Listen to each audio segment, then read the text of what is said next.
If you don't find electricity and you talk about sustainable development, what are you talking about? Aid has been for profiteering. This has been the problem.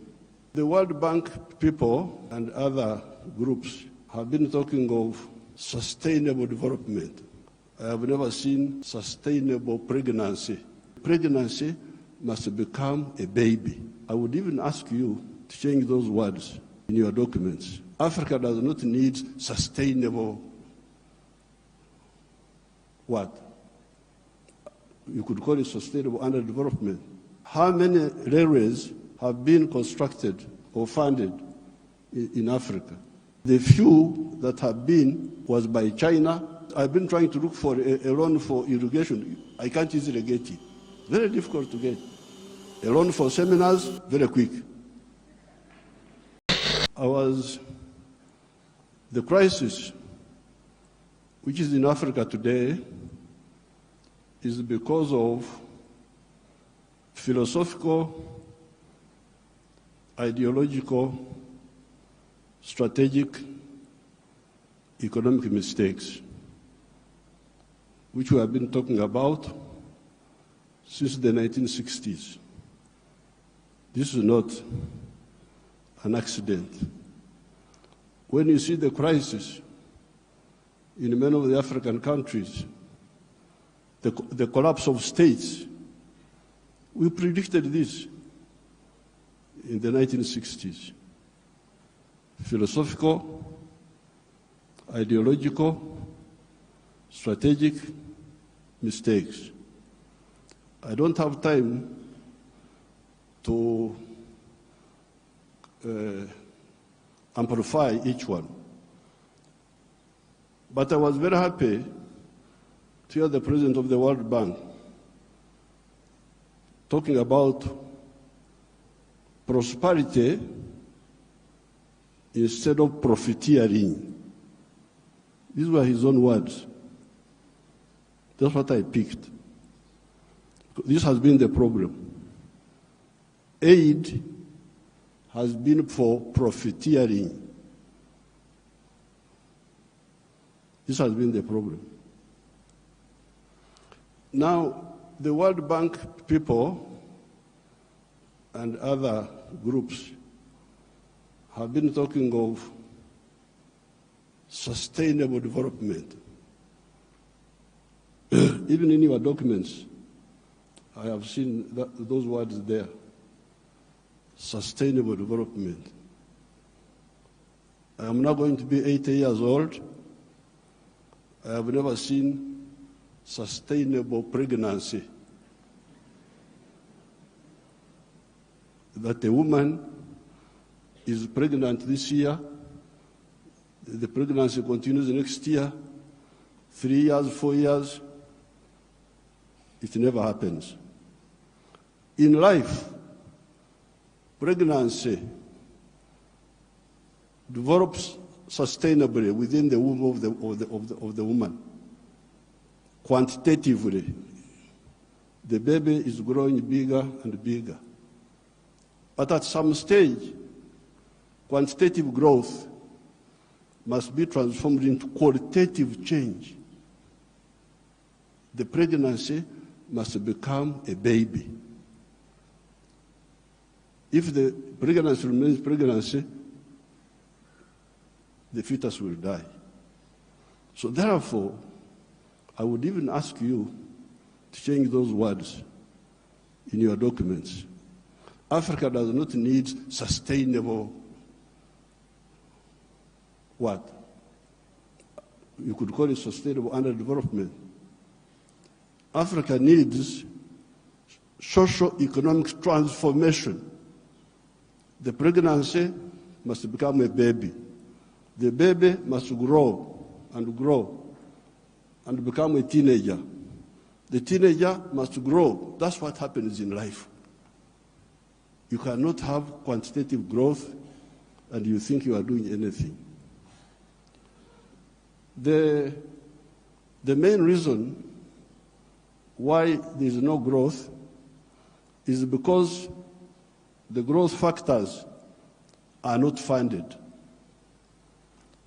They are not even understood. What are the growth factors? We now talk of private sector-led growth.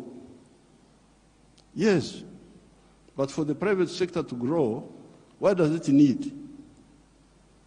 It needs low costs of production. Ministers of Finance, low costs of production. And what are the low costs of production? Number one, transport. You must have low transport costs. Where do low transport costs come from? From the railway. If you don't fund the railway, how will you get low transport costs? Wonderful people, Banco Mundial, IMF, all of these. Where will low cost of production come from if you don't have a railway? I have been here for the last 64 years. I've been watching as a student leader, as a freedom fighter, now as the leader of a country. How many railways have been constructed or funded in Africa? The few that have been was by China, the Tanzania Railway to Zambia, and recently China, another one here in Kenya, and then Tanzania on their own, they are building a railway line. So if you are talking of helping Africa, the railway, I don't want to be involved in any other words, no, please. The railway. Because if you fund the railway, you will have low cost of transport, and you can produce products which are cheap, which can be bought in the world. So you audit how much funding, all these billions you are talking about, how much of it has gone to the railway. Audit it. The second cost pusher is electricity. If you don't find electricity and you talk about sustainable development, what are you talking about? Private sector-led growth. Maneno tu. Electricity, we must have low-cost electricity, not exceeding 5 cents per kilowatt hour. That's what I insist on in Uganda. I'm tired of all these stories. These neo-colonial civil servants who have been holding us back, I have put my foot down, say I don't want to hear those stories.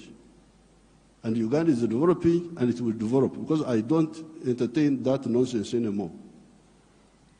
Borrowing for what? Capacity building. Imagine.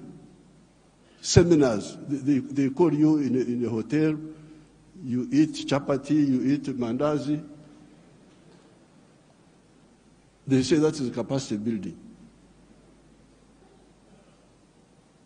Capacity building should be on the ground, not just seminars. So, the second point, Excellence, is electricity. The third one, those people who talk about private sector-led growth, private sector-led growth. I have been trying to borrow money for our UDB, Uganda Development Bank, a bank which funds manufacturers.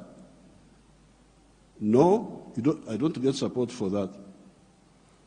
Instead, they want me to go, my people to go to commercial banks. But commercial banks cannot give, no, those commercial banks are to encourage imports. Because the only person who can borrow money and pay it back from a commercial bank is a trader who goes to China, goes to where? Dubai, brings products, sells them quickly, and pays back. So, if you are serious, I need to hear about the low-cost funding for manufacturing. Not for stories, not for what, no, manufacturing.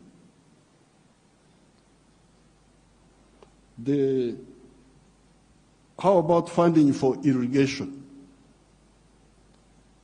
Because if you want to stabilize agriculture, a country like Uganda is very rich, we have got everything. But still sometimes we get some erraticness in the rain. So in order to stabilize, I've been trying to look for a loan for irrigation. I can't easily get it. Very difficult to get. A loan for seminars, very quick. Thank you for watching, guys. I really hope you enjoyed this video. Please share and like and subscribe, because that's the way you support Kwazemi as a channel, an Afrocentric channel, where we try to understand deeper issues in African history and hopefully develop a collective intelligence on how we wish to build the Africa we want to see as people of Africa. See you in the next one.